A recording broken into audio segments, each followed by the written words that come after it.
जय शिवराय सगळ्यांना. सर्वांना माहितीच असेल की काल अतिक्रमण करण्यात आलं होतं विमाननगर कोणार्क पार्कच्या इथे. तर पूर्ण लेन मध्ये ते अतिक्रमण आहे असं कळलं मला.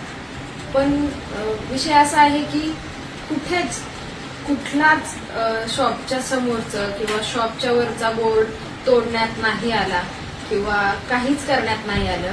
पण जे आपलं सह्याद्री अमृततुल्य आहे त्याचा पूर्ण बोर्ड क्रेनद्वारे तोडण्यात आला होता आणि सीसीटीव्ही सुद्धा तोडण्यात आला.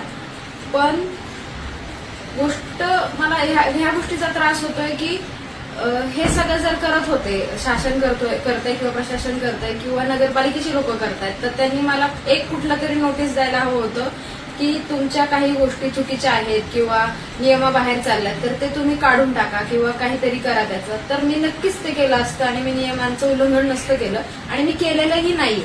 माझ्या शॉपच्या बाहेर 10 बाय 10ची जागा अशी मोकळी आहे आणि शॉप खूप आतमध्ये आहे. फुटपाथवरती किंवा येणाऱ्या जाणाऱ्या लोकांना कुठलाच त्या गोष्टीचा त्रास नाही होत.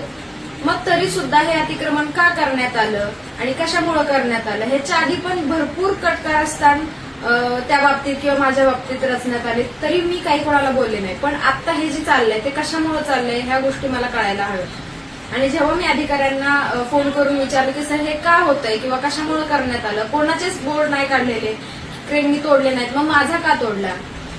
शिवाय छत्रपती शिवाजी महाराजांचं त्यावरती मी एक थोडीशी छबी, ते झिराटोप असेल, तलवार असेल, मागे सह्याद्रीचे मी डोंगर दाखवलेले होते.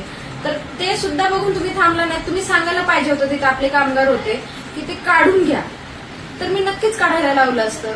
पण ह्या काहीच गोष्टी माहित नसताना हे सगळं एवढं होणं खूप त्रासदायक आहे माझ्यासाठी.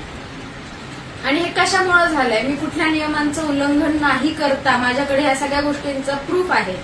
त्यांनी सीसीटीव्ही जेव्हा क्रेनद्वारे तोडला पण त्याच्या आधीची सगळी रेकॉर्डिंग, सगळे प्रूफ माझ्याकडे आहेत. तर मला याचा जाब पाहिजे की हे कशामुळे करण्यात आलं आणि का करण्यात आलं. त्यांना फोन लावून विचारल्यानंतर ते म्हणतात की हे चुकून झालंय.